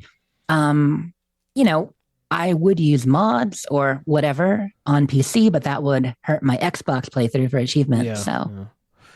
I guess I didn't even think of passing the save back and forth like that. That'd be fun to be able to sit on the couch and then play on your PC and then pass it back to your couch. Yeah. Yeah, that's because it's play anywhere. So, I'm already able to play it on both the Xbox Series S and X in the house, but I can also play it on PC if I want. So that's a pretty cool option. And for photos, especially, like when you can increase the graphics, stuff like that, it'd be great for photography. But the Series X does really pretty just fine. So it does really pretty kind of okay. Beautiful. You sound assured with that. So Baldur's Gate, everybody.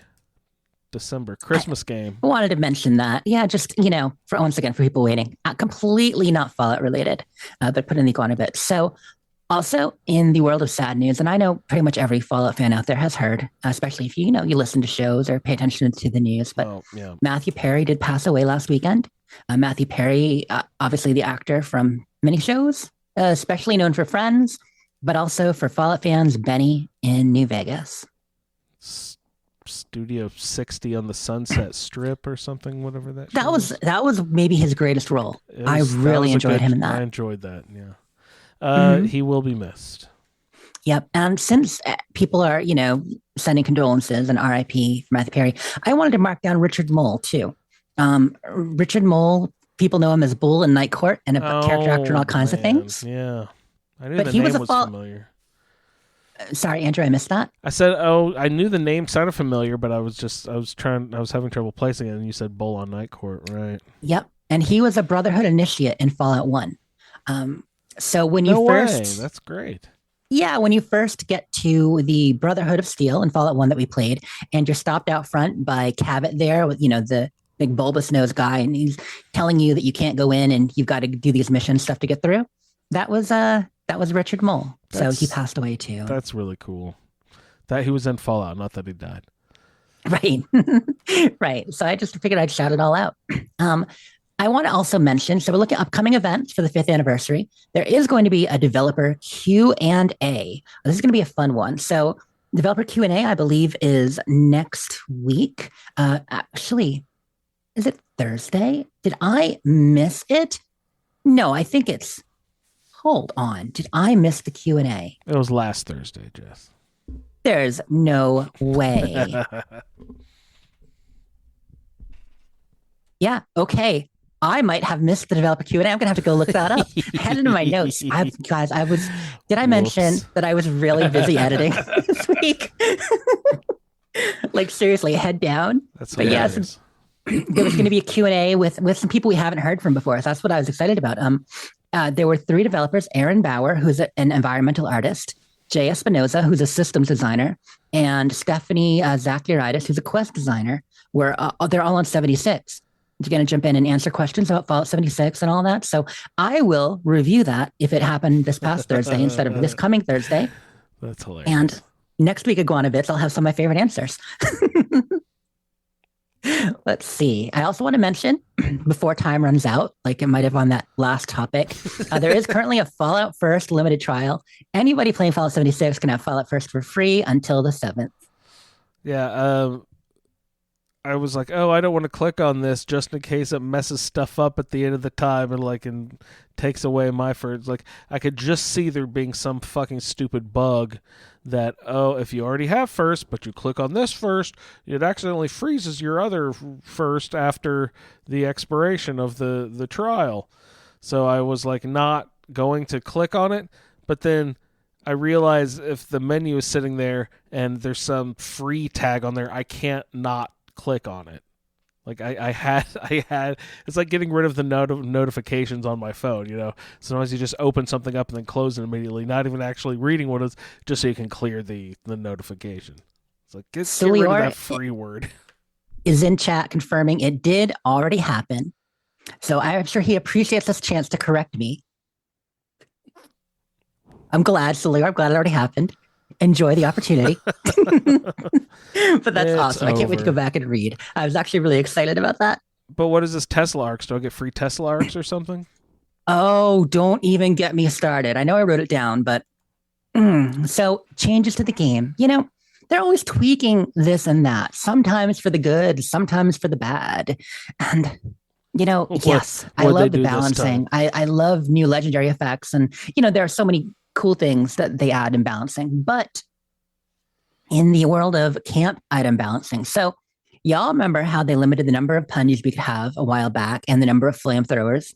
Well, they have now limited the number of Tesla arcs. So the Tesla arc is, of course, the item you put on the floor that sends out the electricity and sparks. You can use them with your electric chairs, various things. And they are mostly used in trap camps, but they're also used for fun effects, like in camps and all that. Get the electricity, you know, the "it's alive" or Will's video, right? Yeah, remember that? Yeah, so he could still do that, and I had a bunch of them on my Quantum Castle. I could still do that, but they have now limited it to, I believe, 24 Tesla arcs. Oh, I thought you were gonna say like 4, 2, 3, 5. Exactly. So, you know, most people won't really care, but 24 is nowhere near enough if you're trying to do a fun trap camp. So yet another trap camp method gone, and any camps that have those are now legacy. Have you ever set up a trap camp, Jess? I did. You ever trolled people? Maybe a little, but okay. So when I played Wendy for the Roundtable, our third Fallout 76 Roundtable, and, you know, she was my kind of melee vampire, kind of wicked character. She's the one that has, you know, the Halloween house and all that. So yeah, her first big camp was a trap camp. Nice. Just to try it, see how it worked. And no, I didn't really troll anyone. I just had friends go by like, come on, come over here. Come check this out. Come touch this thing. No, really. That, yes. I don't know. Just because. That's why. Yeah. I could never kill an unsuspecting person. And I would never take their junk. Anyway, a fun trick is fun. I mean, you know, fun trick is fun. A fun trick is fun. But the truth is, the majority of trap camp builders that I've met are people who just really get into the creativity of it. And what is the, you know, creative way that we can use traps in our camps to have fun? When it was a thing where people were more, you know, killing people, taking their junk, especially the punji stacks, I'm not a fan of that. I get that it's a wild wasteland, but I am not a fan of that. It's not the Wild Wasteland. That was just a DLC. Expansion. What do they call it in 76? I mean, technically, Wild Wasteland was just Oh no! Trait. Now you're gonna get me the right. Is it a perk or a trait or a skill? trait. Andrew's favorite topic. Oh, right. Yeah. That- It's a skill. No, trait. No. That is a game show we're gonna have to do. It's a We're perk. gonna make a wheel. And we're gonna Perk. spin it. You have to tell me whatever comes up. Is it a Skill trait, or a perk, or a trait? skill? That's actually a really fun game. Add mutations on there. That could be fun. So yeah, the last thing I want to mention is now most people knew this if they played the earlier Fallout games or have read much, but there's a long-standing idea in the Fallout community that the Great War was actually started by Vault Tech. They were manipulating things behind the scenes. They wanted to put things in motion. They wanted to get their vaults tested and get their experiments underway. But in the actual game lore, it has been stated, when you're going through history with the Enclave and such, that China did start the Great War. That they did shoot first in this one, which I know for some people it's like, did Han shoot first? Did Greedo shoot first? Like, it's a controversial topic. So there are people who, for various reasons, like to believe it's Vault Tech, and I get the conspiracy nature of it. That's interesting.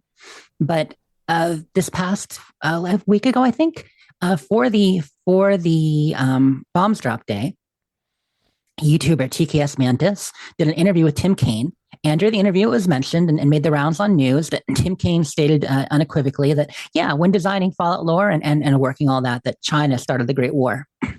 And it was primarily in response to the FEV.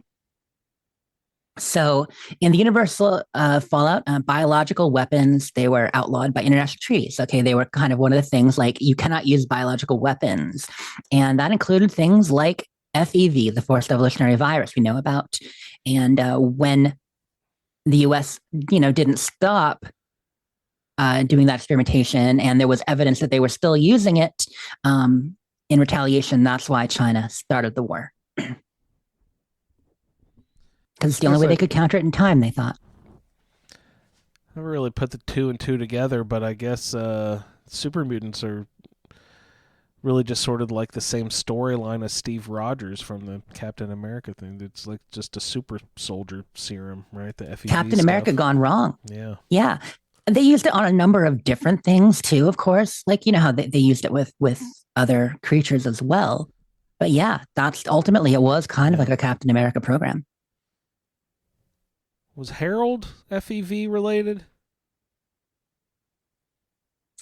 As I recall, yes. Yeah, of course he was, right? Because he was there with the Master, got hit by a spot. We've talked through this before. He is a mutant. I believe it is technically FEV related, that combination. Okay. We don't need to go down the rabbit hole again. Let's just... Now I'm curious. Now she needs to know. I would say yes, but I just don't want to say something,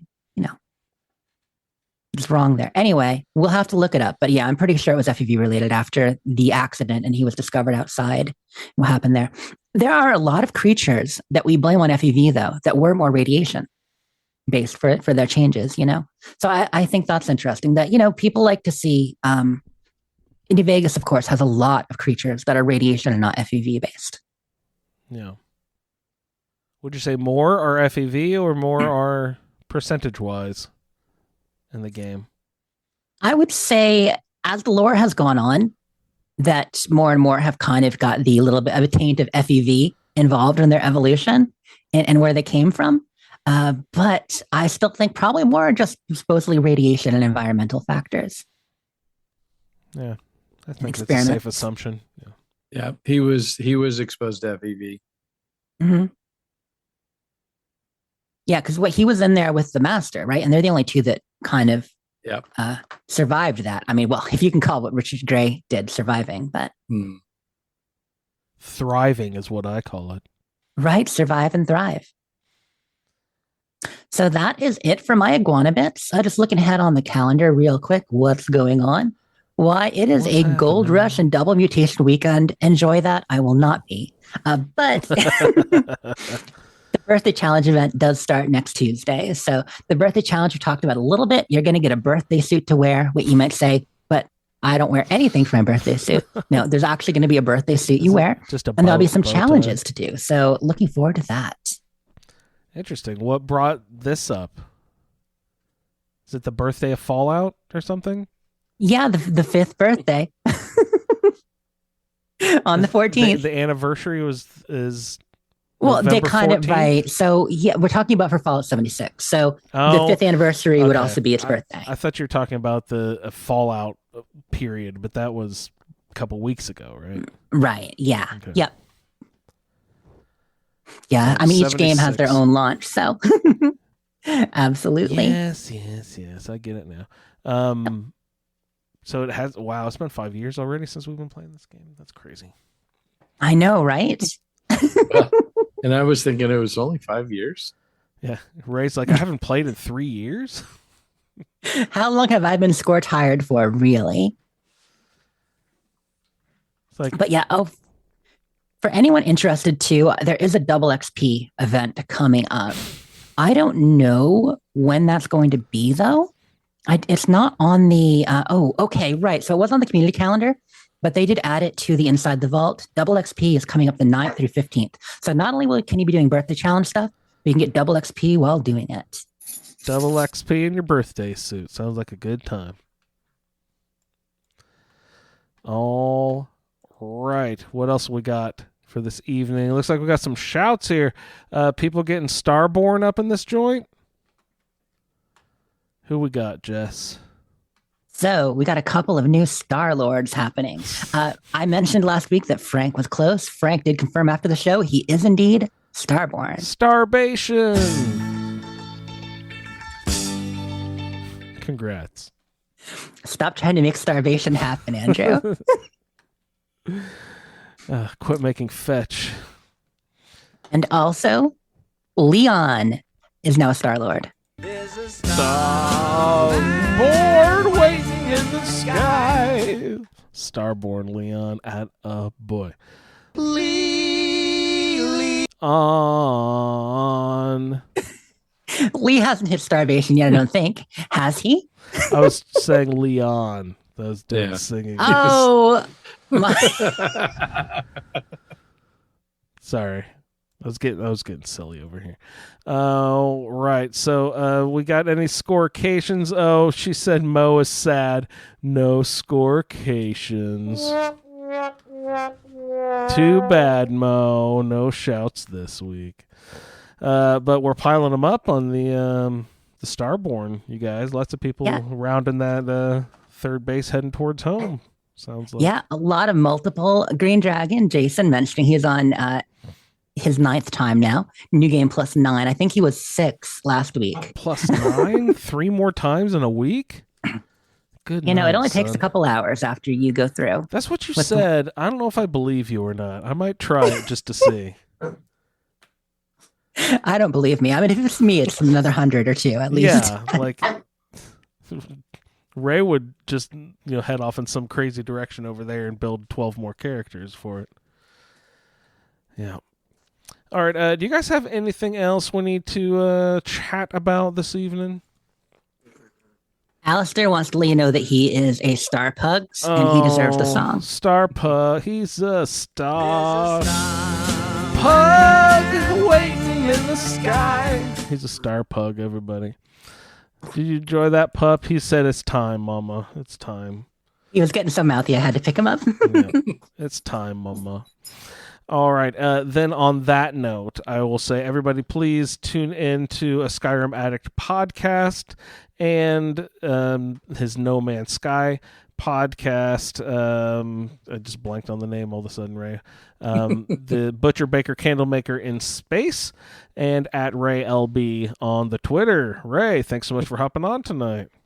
Good times. And I got to stop saying that I'm about to release an episode because every time I say it, it doesn't you happen. jinx yourself, Ray.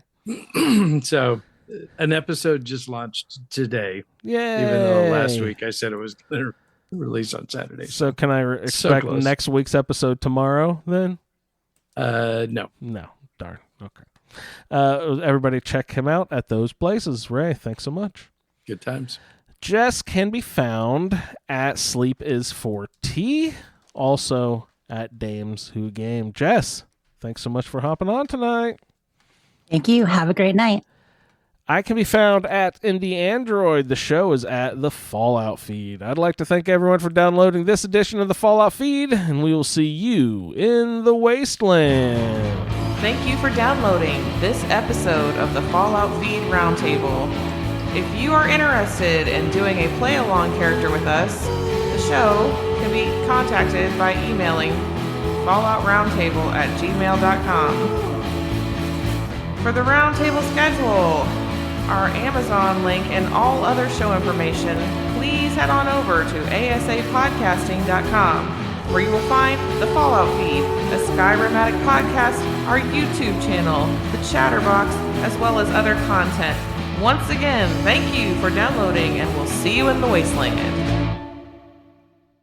I got in there, 10,000 blasts to the head. naked shenanigans. And boom, she's down on her knees. They just keep coming. And then shove those into the cargo hold. That darn manhole. So I was stuck. I couldn't move. I couldn't get out of it. Put your finger on somebody and drag them here and there. Foreplay. Everybody's going down.